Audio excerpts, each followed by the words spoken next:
return for their labor. Then Hebrews 10:25 says, not forsaking our own assembling together, not forsaking your network, as is the habit of some, but encouraging one another all the more as you see the day drawing near. Now, as we go on into these details today, we're going to be looking at some of the applications of some of the references we talked about. Now, last week we looked at your 10-year plan, relationship and social network dimension.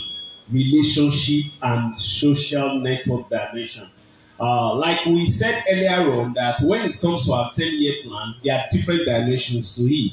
And last week we have started looking at your relationship, which in more specific terms, your marital future, then also your social network. And last week we actually started examining a template.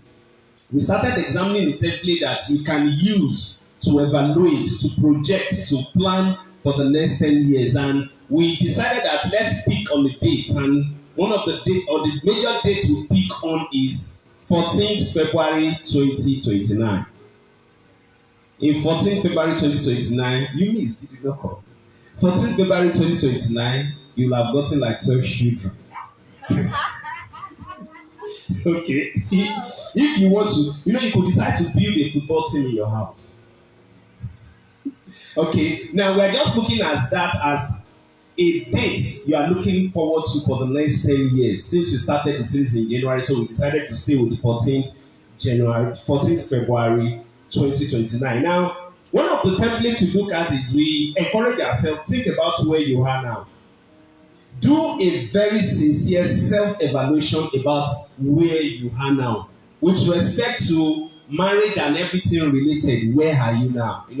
We discovered that some persons will be in a level where presently I don't have any use with it. I remember speaking with a particular lady some time ago, and we were just talking of relationship. It was like, I have some friends, but their head not doing road, they are not doing like somebody that is serious.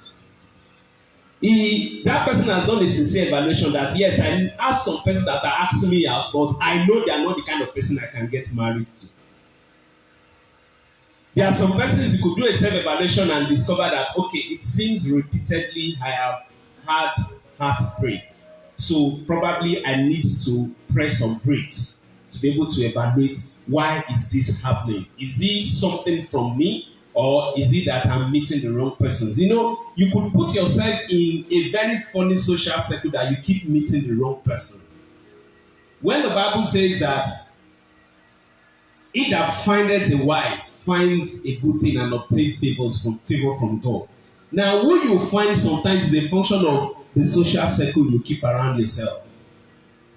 Who you find is a function of the social circle you keep. Now, when you see that you keep finding the same person keep coming around your way, then it means you need to actually evaluate, who am I rolling with? What are the circle of friends that I am currently rolling with? So you need to do a sincere evaluation of where you are presently.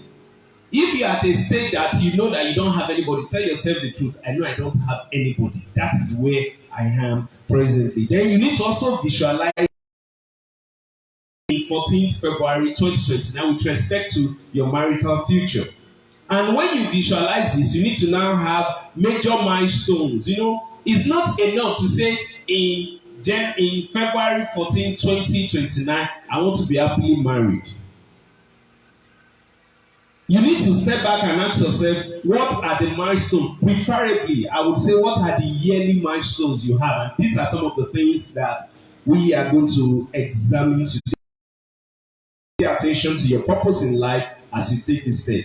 If no other area of your life, your marital future is one of the areas of your life you need to pay attention to your purpose. There is nothing that can frustrate you like getting into the same ship called relationship with someone that is not working in the direction where you think you should be in the next few years. There's nothing as frustrating as that. Now, marriage and social network is not to complicate your life.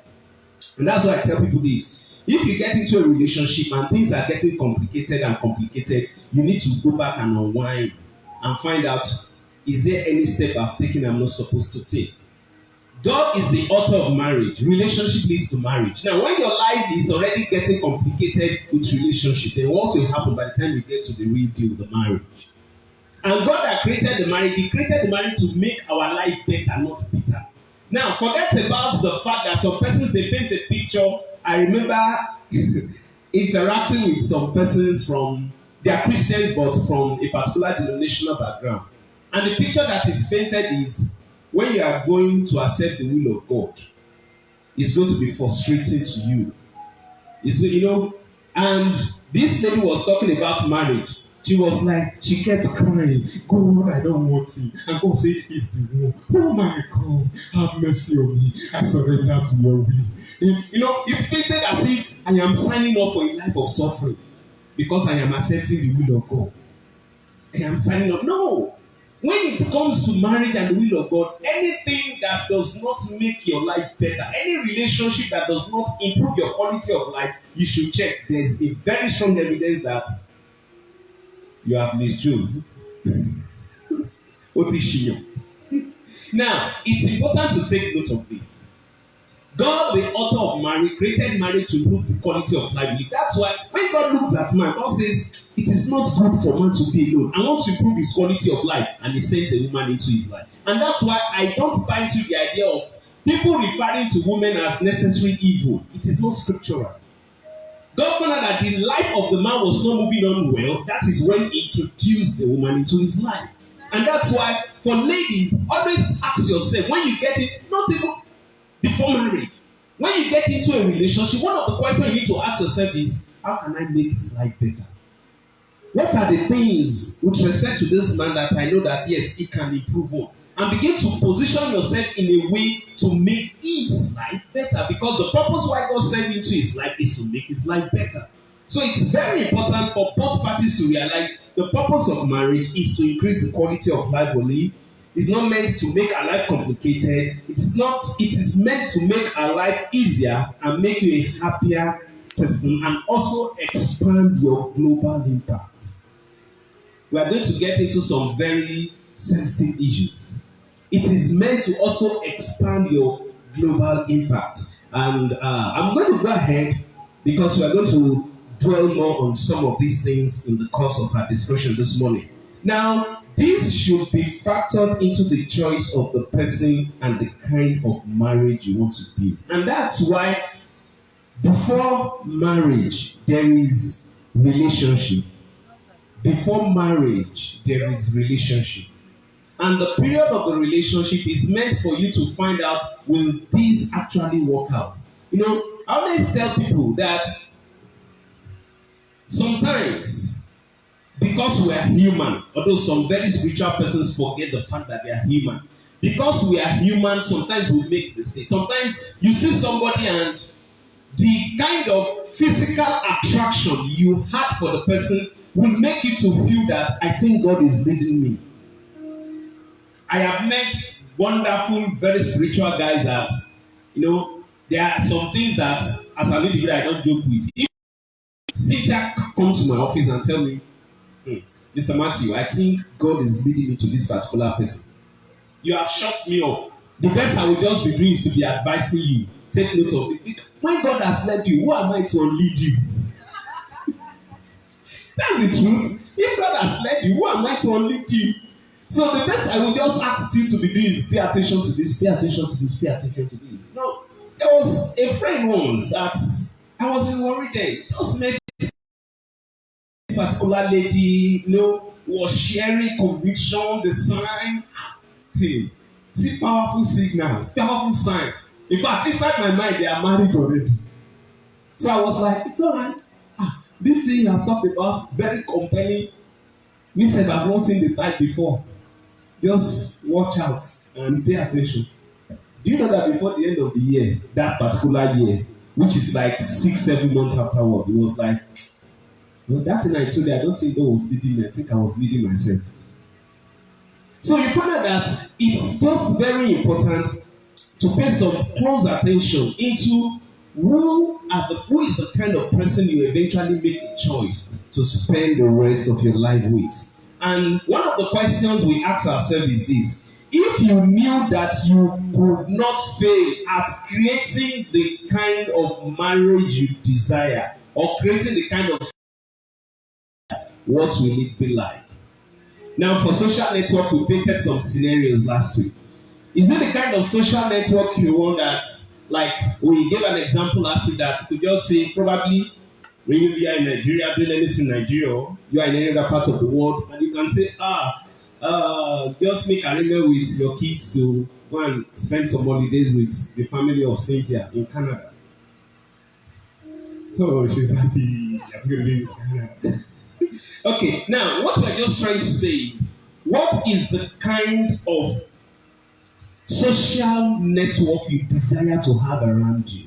Now, all these things don't happen by accident. It first starts with how many of you? How many of you like kitchen like me? You like doing things in the kitchen.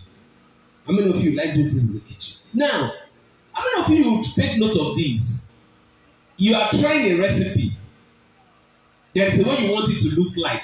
Before you actually get to the kitchen to cook, you know where you first do the cooking? In your mind. You first like, okay, I would put a lot of onions because there's a way onions, and I'll add some garlic. I know it's going to have this kind of taste. Before you now physically walk into the kitchen to start the process. The same thing applies with life. Most of the time, the kind of life you live, you need to create it here first. Before you now physically get into your world to now determine which type of life and which type of social network you want to create. And that also applies to marriage. And an example could be like what we have written in our outline. You could come up with a desire where all members of the family interact as each other to live a fulfilling life. Probably you have come from a background where the father is the lion of the tribe of the family. Once the father show like this, everybody disappears. And you feel, I don't want my own family to be so. I want every member of the family to interact as friends with each other. Now, once you start envisaging that, now you are already trying to create a kind of picture of the kind of marriage and the kind of family you want to have at the end of the day. The kind that when you are working, probably your children are already grown up, you are working with your kids, people would hardly differentiate if it's your mother or your sister. You know, the kind of bond that exists, you are not a territorial spirit. So it's just very important to come up with how do I want to describe the kind of family I want to have at the end of the day. Then you could come up with, I desire a marriage that will serve as inspiration to others. And no matter the challenge, you are always committed to working things out.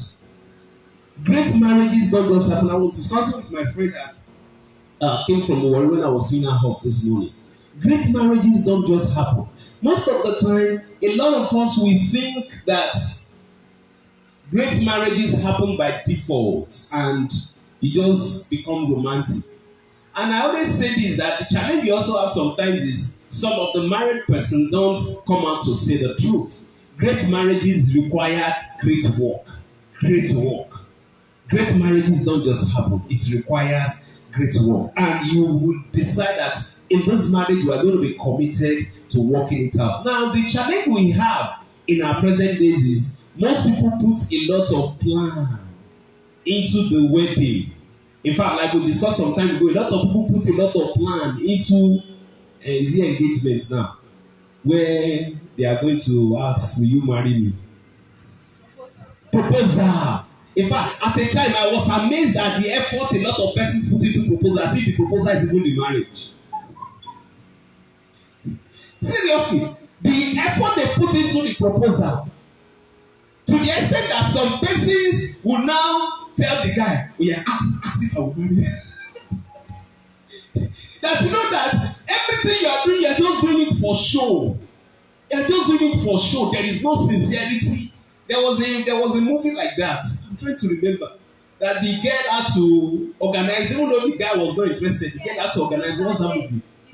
It's a day. That oh yeah, come, my friends are around now. Come take the proposal. My friends are around. I already arranged the friends with their phone. So I said, what's this? What's this? So I feel like that most of the time, a lot of persons put in a lot of effort into proposals, put in a lot of effort into marriage, put in a lot of effort into wedding. We have seen people that after wedding, the marriage was ruined. There was no money to run the marriage again. were supposed to use for the marriage, they use for the wedding. Forgot the fact that the wedding is one day, but the marriage is for the rest of their lives. So it's very vital, very important to pay this attention and to now use this to sit back and say, I must create the kind of marriage I desire. Listen to this. It's funny. You may not have the kind of wedding you desire, but you must just create the kind of marriage you desire. When you don't have the kind of wedding you desire, it does not have any impact on you. As a matter of fact, interactive people know that people are these days coming up with the idea of very simple wedding. Wedding that notice as you are finishing it at the church, everybody go away with your takeaway pack. Let me go ahead with my whole family. You will have saved some thousands and some millions that you used to rent hall.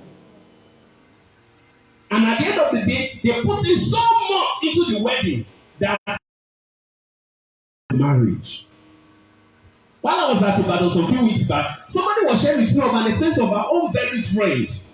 That it was at the venue of the reception that the people that she borrowed money from were already waiting for her. And she was expecting that she would be sprayed. And the money she was sprayed was not enough to offset the bill.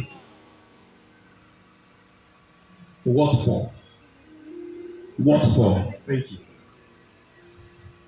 What for? So it's very important, very vital for us to take note of this. And as a result, we need to realize that marriage is one of the areas you cannot absolutely determine what you want without getting input from your intended spouse. Let me slow down. When we are talking about making a 10-year plan for marriage, making a marital 10-year plan, you need to realize that there are some areas in marriage where you can't make the absolute plan. How would you feel like you get into a relationship leading to a marriage and you raise the issue of, okay, how many children are going to have? And the other person said, don't worry, I've decided that. Where are we going to the Don't worry, I've planned that out. I don't want to stress you. What kind of house? No, don't worry. That's for me to determine. No, now I'm painting it like joke, like story, but it is something that I've experienced in interaction. I remember a particular lady, one of the reasons she not continue the relationship. Now, she was going on again with the relationship because the guy was outside the country, looks like he's having a lot of prospect. But it came to a time where they needed to discuss on upbringing of the children and the rest. And the guy insisted that he still values Nigerian culture. And once they have their child, he's going to bring the child to stay with the mother in the village. And the lady was trying to, okay, why not? He said, no, your input does not matter. Yeah, I've already decided that. I said, wow, whoa.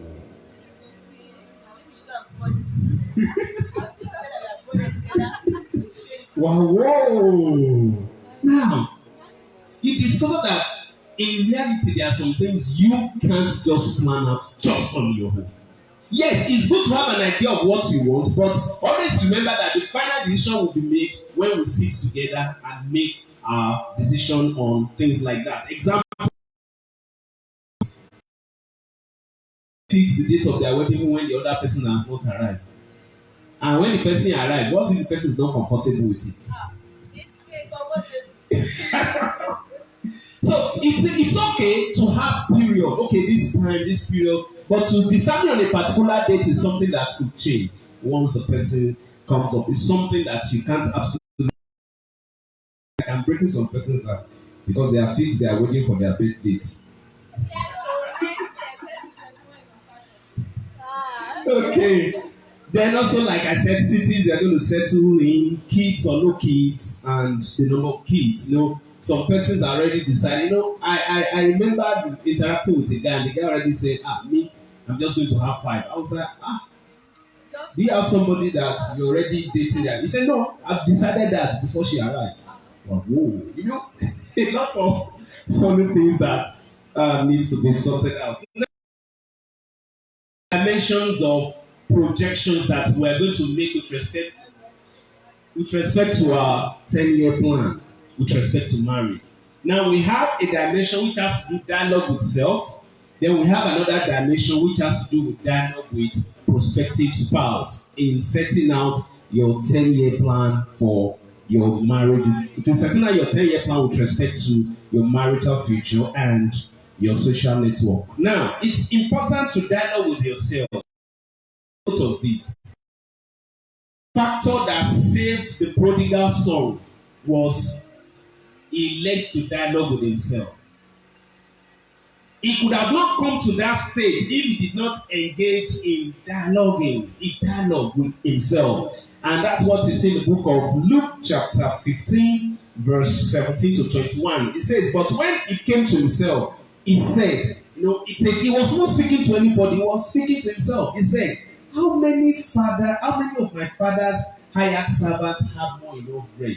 It's like Yoruba will say, he called sense into himself that, what's wrong with me? He reasoned with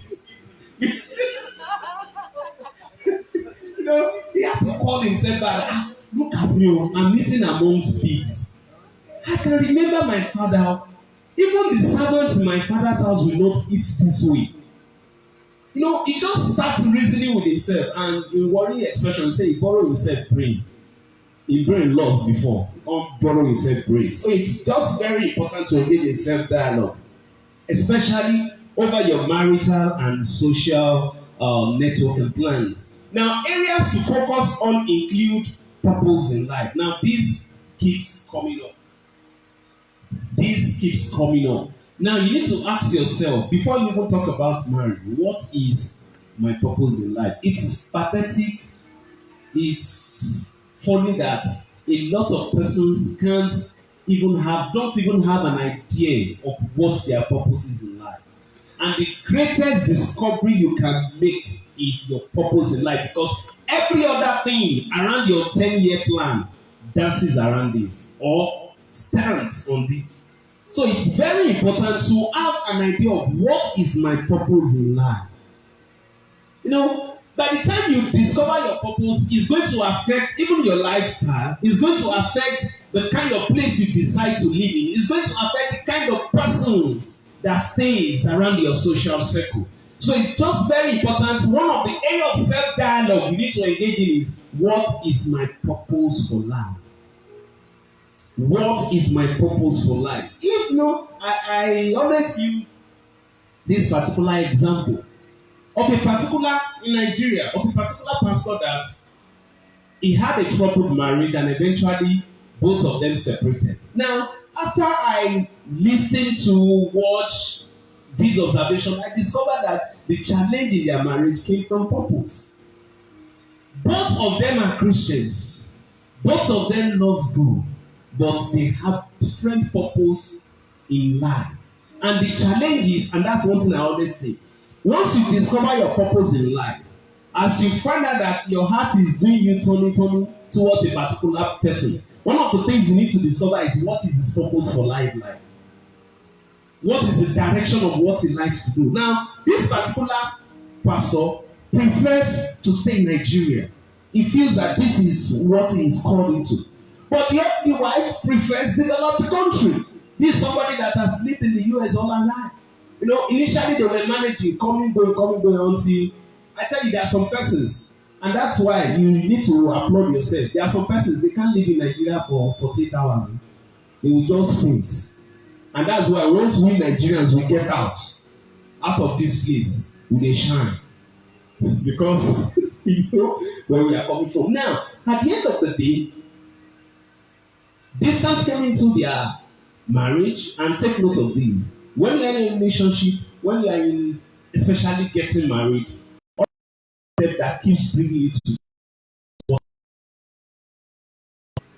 and that is why maybe it's the lady that used to say this, that if you are in a relationship and either of you goes for service and come back and you are still together, then you should go ahead. Why? Because that period of staying apart is actually a trying time. A lot of persons, especially spiritual brothers and sisters, they feel that all that there is to marriage is spirituality.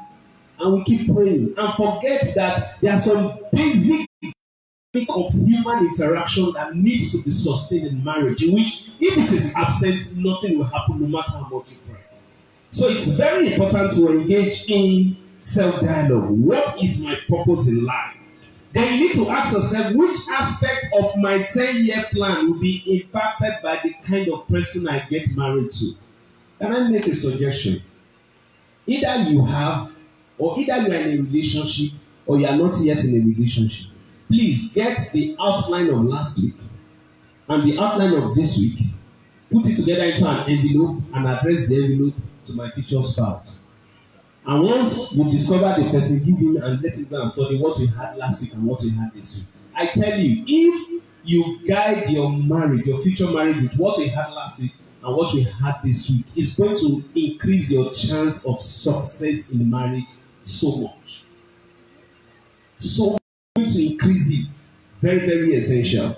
Now, like I said, which aspect of your 10-year plan will be impacted by the type of person you get married to? Now, we believe that you should start drawing various aspects of your 10-year plan. The financial aspect, the social aspect, the various aspects, career aspect. Then you ask yourself, which aspect of my life will be affected by the kind of person you get married to? There are some Christians, very genuine Christians. As a matter of fact, Ife is too much of an urban location. They like those interiors. That's where their heart is. They don't like, when you talk to them about missions, their minds of mission is Coma Hill. All those interior where they don't wear clothes. Whereas there are some persons, when you talk about mission, their mind is going to a particular area of San Francisco where there is a lot of homosexuals. That's their own expression of mission. Both of them actually want missions, but in different expressions. So that's why you need to find out, in case the person you are dating or you are going out with is talking about, oh, I like missions. Find out the kind of missions he likes. Maybe it's gospel faith mission or which other missions. So it's very, very essential we take note of this. Then you need to ask yourself, what do I value most in a partner? It's self-dialogue. It's not something you just do at a sitting. It's something you take days to reflect over. What do I value most in a partner? Shared interest. I know of some persons that once they are in the kitchen, everybody must be in the kitchen. I had a friend like that we stayed together. Once in the kitchen, he wants me to be. I was like, no, two of us can't be in the kitchen. Let me go and handle other aspects of the room now. He said, you feel that it's been left alone. There are some persons like that. Once they are washing clothes, everybody must wash clothes. Once they are sleeping, everybody must go to sleep. Once they are quiet, everybody must be quiet. They have a very intense sense of shared interest. You must share their interest. If they like ball, you must like ball.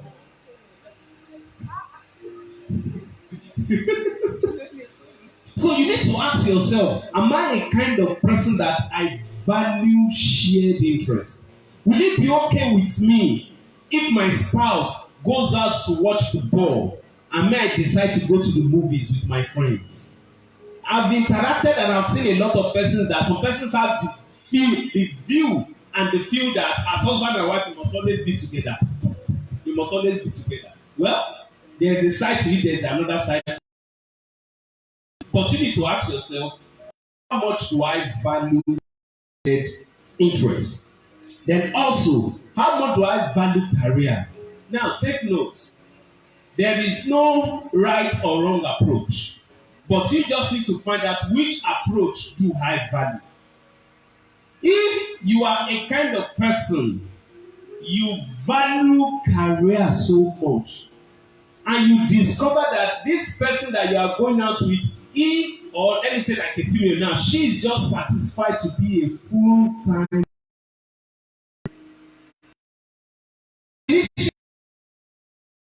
it, but afterwards it's going to be a source of irritation to you. And by the time you start seeing females that are pursuing career and your own spouse is just full-time housewife, just giving birth to children and cleaning the house, she becomes irritating to you.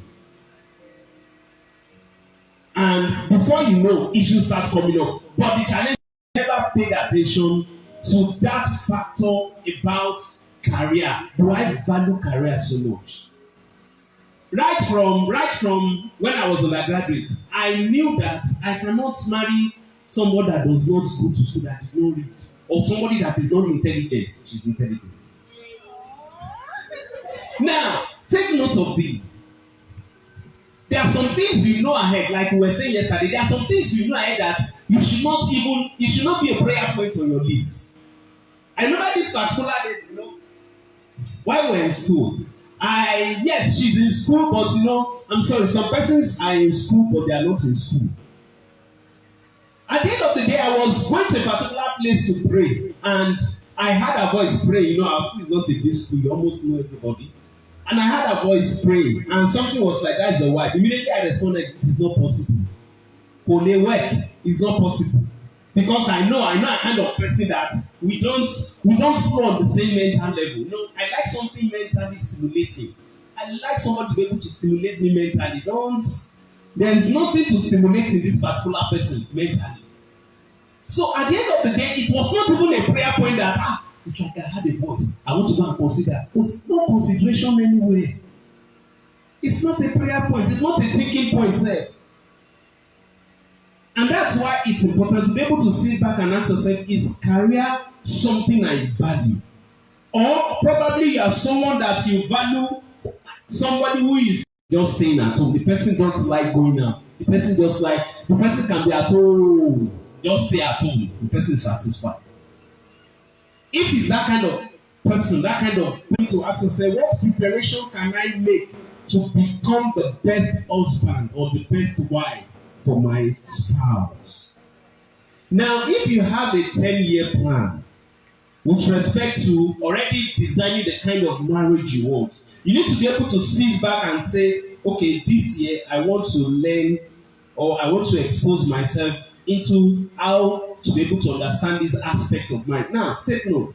When you are looking at your 10-year plan with respect to your marital future, as a male, you need to understand how a female functions and think. And as a female, you need to be able to understand how a male functions and think. Those are part of the preparation you need to make. So that at the end of the day, some things will not be too shocking to you. We're going to get into some brief details as we go on. What preparation can I make to become the best husband or wife for my future spouse? What are the preparations I can make? What are the things I need to? What are the things that would make you to stand out? What are the things that you know that would equip you? Then you need to ask yourself, what are the books I need to read? What are the materials I need to get exposed to? Very, very essential. Then you also need to find out what preparation am I making to become the best dad or the best mom for my kids? What are the preparations I need to make?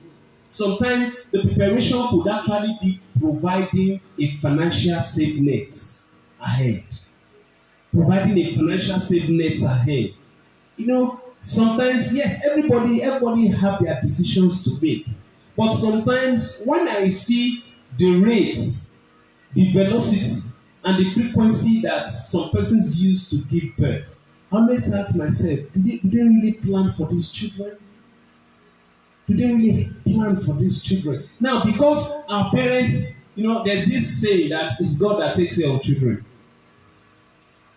Yes, it's God that takes care of children, but you need to play your own role to make adequate plan for them, to make sure that you become the best dad or the best mom that they ever have. And that sometimes might include, now, it eventually worked out for me globally. But at a particular time in my life, I dedicated myself into studying child psychology. As a matter of fact, I know more about child psychology than I studied by myself than what I learned in school. That at the end of the day, when we were doing child psychology in school, it was a walkover of God. Because before then, I had sat down to do a lot of study, to read through a lot of research about child psychology. And that's why it's almost possible for me to connect with any child that I meet. And personally, it's just an area I've not yet explored. I see a lot of business opportunities with it. If you're interested, see me, we can partner. So it's very, very vital. You need to ask yourself, what are the preparations I can make to be the best dad and the best mom? And that's one of the examples I've given. Go and study child psychology. So at the end of the day, you are not going to make the same mistake that your parents made. You know, even though you know child psychology, there are some approach your parents use in parenting that you know that they did not get it in this aspect. But the challenge is, at the end of the day, if you don't sit down to work on yourself, you will eventually make the same mistake. You'll be saying, I don't like the way my parents shout at me. Before you know, you're already, by the time you're having your children, you find out that it just comes up. You're already shouting at them. Oh, I don't want to shout. I don't want to shout. You need to learn that before the time that you're married. Then also, we have dialogue with your prospective spouse. So you find out that the first thing to do is do self-dialogue first. Dialogue with yourself, ask yourself questions, then dialogue with your prospective spouse. Like with anything in a relationship, it is important to dialogue with your spouse over your future plans together. Remember I said something. There are some decisions with respect to your future marital plan that you cannot absolutely make alone. You need to interact with whosoever will be your prospective spouse. Take some quality time together to really think through what both of you want. Take time together to think through what both of you want for your future as a couple and as individual.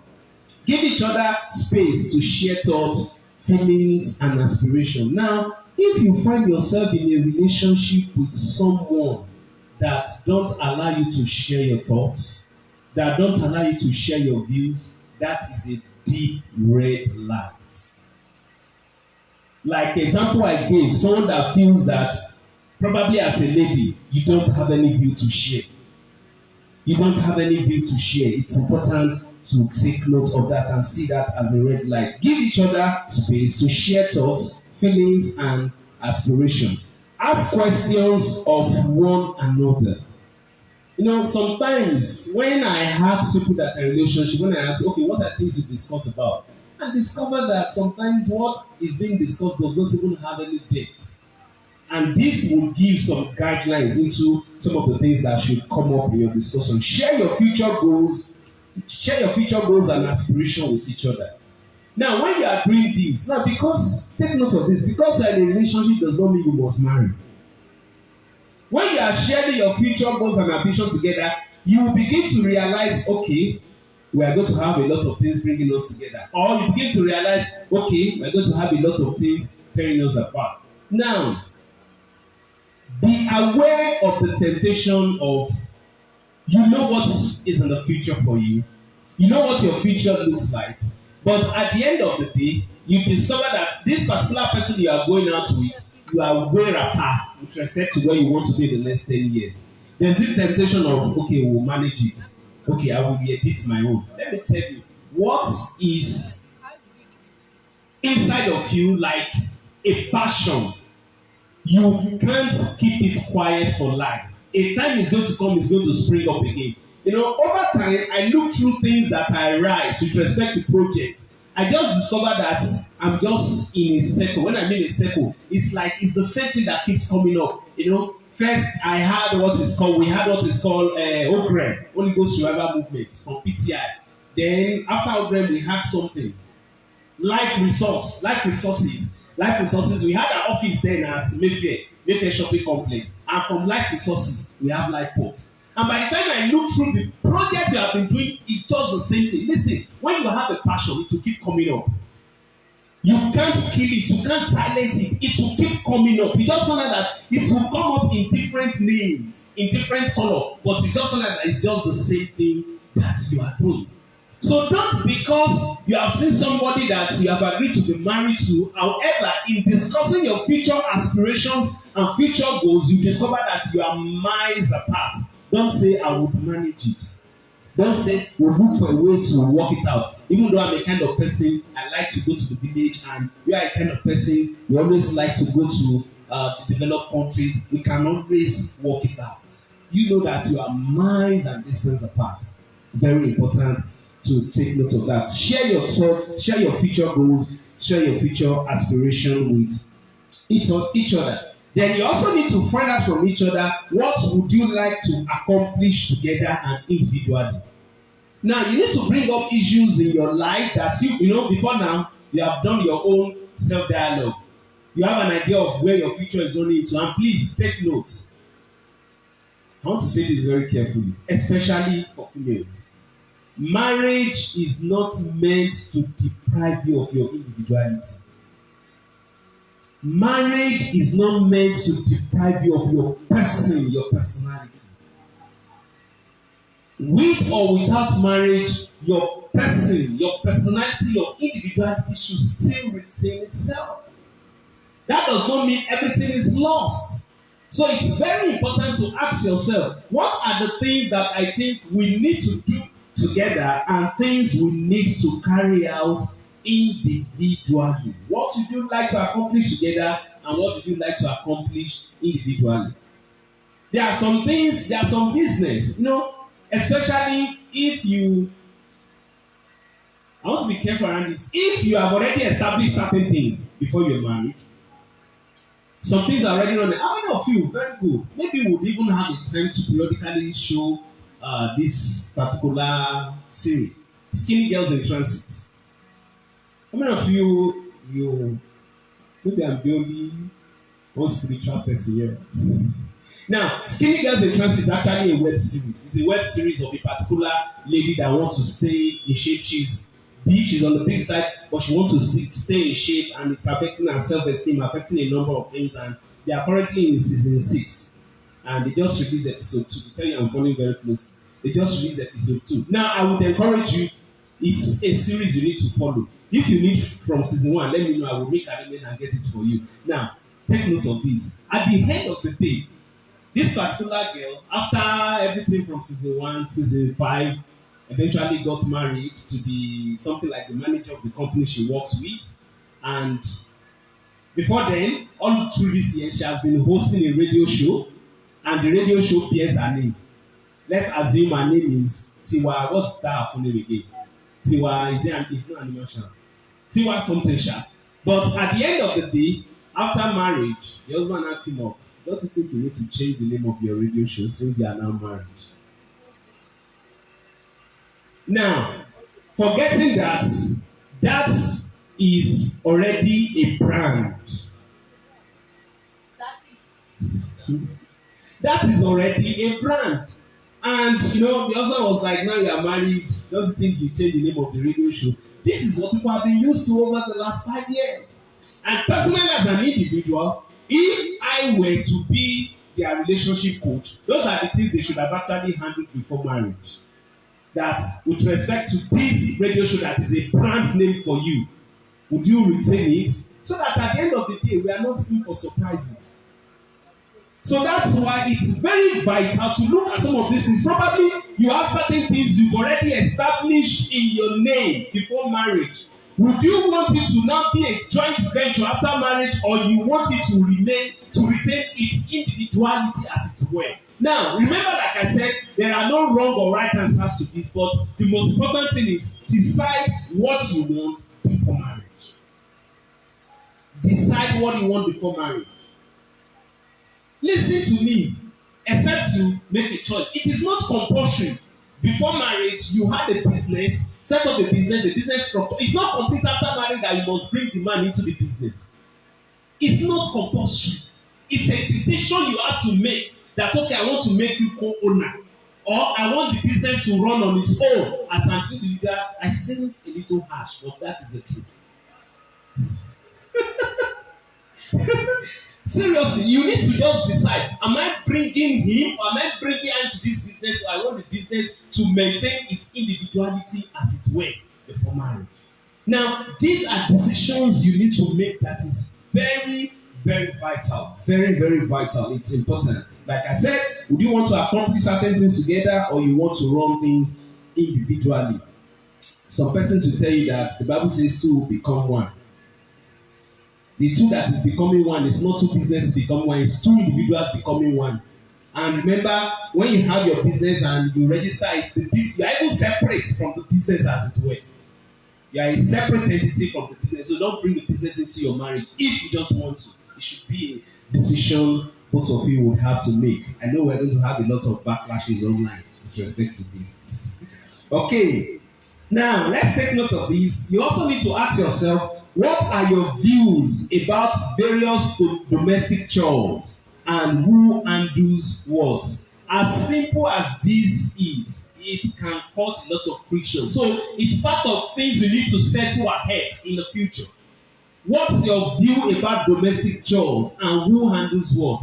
I'm still trying to look for a particular list myself and my wife used before we got married. We sat down, we looked at major domestic chores and we looked at it.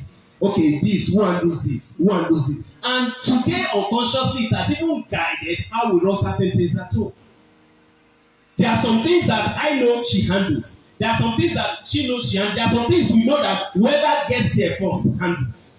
So you need to sit back and so that at the end of the day, you will not be expecting, for ladies now, you will not be expecting him to join you in the kitchen.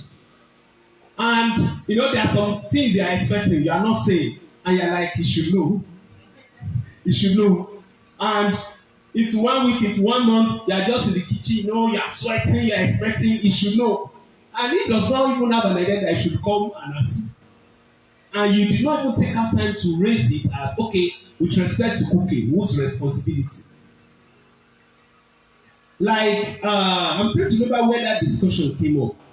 It's important, as simple as basic as this is, it can cause a lot of problems, it can cause a lot of challenges, especially in marriage. Now, take notes and take note very carefully. We are going to get there. It's going to be one of the points we are going to round off with.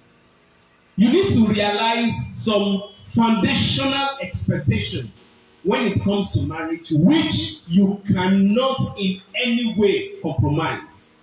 Then also, there are some aspects which you can design according to your own arrangements. And that's what I always tell people. Be very careful when you go to marriage seminars and you hear speakers come up with, in my house is the husband that cook. My husband is one that cook. Occasionally I don't cook. And you now get to your own. Honey, kitchen. Don't you hear what they say in that place? That is the one that is always cooking. You don't even cook anything. What were you looking at before you got married to? I know it very well. There are some men that they don't have any likeness for kitchen. It's not their calling, as it were. However, you need to discover what are the other areas this person might be good in. So that at the end of the day, you are not using somebody else's template for marriage to build your own marriage. In my own marriage, you may come to my house and find out that I'm the one that's doing most of the cooking, especially if it's going to be a very special cooking. But you just discover that in your own house, the husband does not enter the kitchen. Does it make him a bad husband? No. You just need to discover what are the areas that he is good in and let him focus on it. Because by the time he try and you force him to go to the kitchen, the first one he cook, too much salt. The second one he cook, salt not rich. Now, what am I trying to say? It's important to be able to sit back and actually make some decisions ahead, especially for issues that there are no clear written scriptural injunctions. And that's one of the reasons, as an individual, I don't believe in gender roles. I believe in, if you have the ability, do it. Who says it is the lady's responsibility to cook? Okay, I'm going somewhere now. Even though it's important she knows how to cook, but if as a guy, somebody said something that as a guy, if all you are looking out for is somebody that knows how to cook, then get a cook, don't get a wife. Get a cook, don't get a wife. What it is to a woman is more than just to be a cook. I know of some marriages that the man is a professional chef. Does it make him less of a man? Then, okay, now, traditionally, and we also believe that it is also the man's role as much as possible to provide security and defense for the house. What of a marriage in which the woman is a major general in the army and she can handle any kind of weapon and there's a security breach in the home? It's a foolish man that will say, honey, go back and be head of this house. What he would just say, a wise man will say, honey, go ahead, me and the children will be hiding in the room. You just say it. That does not make him less of a man. It just makes him a wise man that recognizes limits and is not entrapped into gender roles. So that's why it's very, very vital, very, very important to be able to sit back ahead of time and decide on domestic chores and who handles what. Then also you need to find out what are your stress factors. What are your stress factors? What are your stress indicators? And how can I help at some time? These are things most people don't discuss about before they get married. Either you like it or not, a time will come your spouse is stressed out. You should be able to identify what are the stress indicators. Be able to say, okay, I'm a kind of person, once I'm stressed out, I don't like to talk. So at the end of the day, when we are married and I'm talking, I'm not responding. Okay, I get the signal. I think he's stressed out. And at such instance, how can I help? The way you can help is just keep quiet and leave me in my cave home or in my man cave. So you understand, okay, when he's stressed out, okay, he just needs some moment to unwind. And before you know, when you're online, you just come, it's been an hectic day. But if you don't understand, it will be a hair. So you don't want to talk to me before. It's not that you're talking. Go to your own way. No, you did not take time to understand what are the stress indicators and how you can come to help. And that's why I say marriage is a lot of work. And these are things we need to realize and understand ahead of time and also settle ahead of time. We said, what are your stress indicators and how can I help with respect to your future spouse? Then you need to find out, do you want children? It's funny. That's a normal thing. But there are some persons that don't want children. Because somebody will have to provide the sperm, somebody will have to provide the egg. Only one person on his own, you cannot give birth to the child. So you need to come together and decide if it is a football team. If it's a football team or you are just okay. Some persons say I'm just okay with one. Some people say I'm okay with two. Then you also need to find out how much are you so particular about the gender of the child. So that it is not when we begin to have female. You keep doing it, expecting a male to come. And that's how some persons they have had football team today because they are expecting a male. And the male will not come. And there are some persons that all they keep having is female, male. And to them, I know of a person that, to other persons from this setting, it's a male. But to this person, he wants a female. But he keeps having a male. Now, to him, the male gender of a child, being a male child, having a male child is very important to him. So it means that you marrying or going along with that person, you know that until you give birth to a male child, you never rest.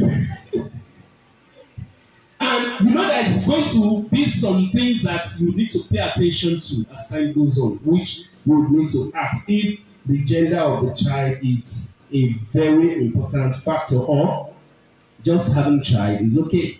Then you need to find out what are your biggest fears. These are deep questions that will bring out depth and help you to understand each other. What are your biggest fears? What are your biggest fears? You need to be able to open it up.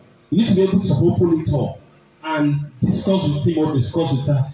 This and this is one of my biggest fear. Sometimes some persons the biggest fear is I'm afraid of dying as a poor person. So you need to find out what are your biggest fear. Then you also need to find out what is your love language. There are some persons their love language is act of service. Once you can give a helping hand, it shows to them that you love. There are some persons their love language is communicate. Just call me. You know, we had okay, like I said, one of our friends was in town. We were having discussion, and to her, that's why I said everybody is unique. To her, it sounds unusual that you go through the day without her calling her spouse. But for me and my wife, we can go through the day without calling, as long as we know that you are fine from the beginning of the day, and we know we are going to see at the end of the day. Some people are looking at you. You are not the wife now, she's the wife, she's not complaining. Okay, now it's just very important. If you know you are a kind of person, at least every 2 hours, you want to hear, you understand that, okay, this person's love language is constant communication. And you give him or her that particular love language. There are some persons that their love language is gifts. No matter how small, even just buying sweets. And oh my word. And when you find out what is the oh my word, just 10 naira sweet. You know, gifts is something that it's their love language. So you need to find out what is your love language.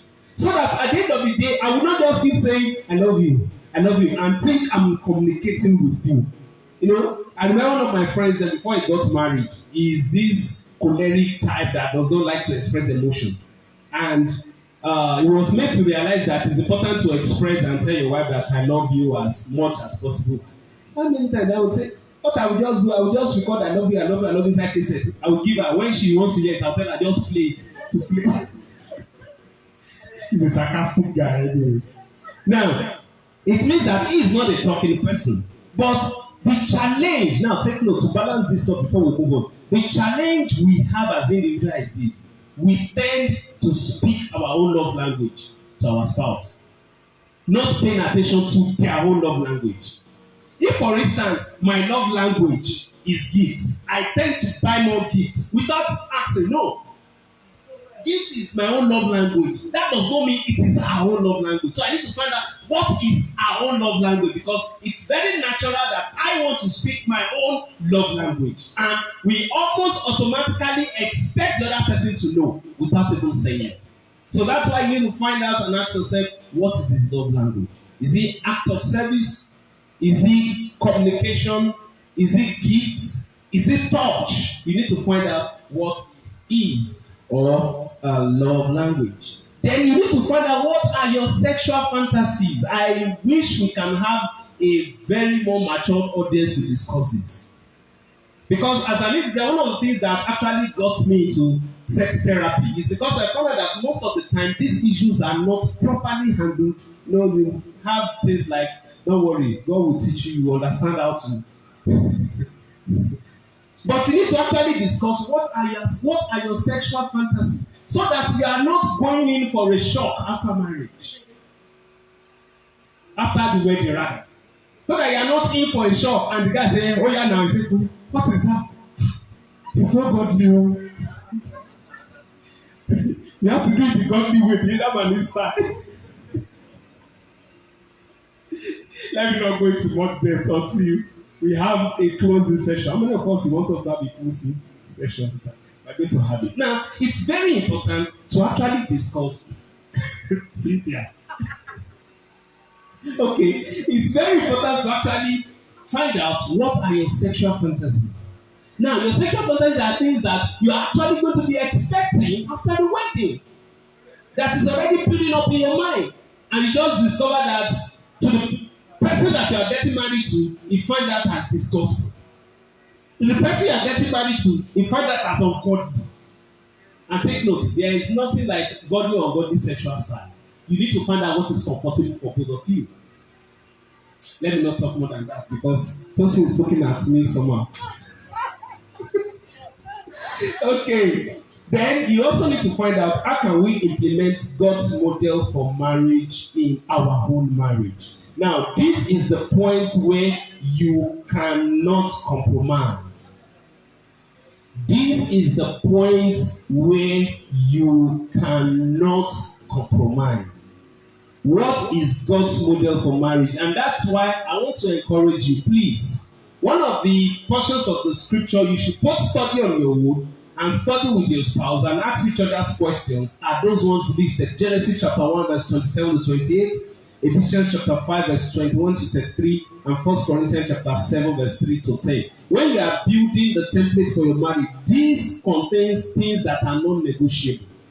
You could negotiate who drives the car and who does not drive the car.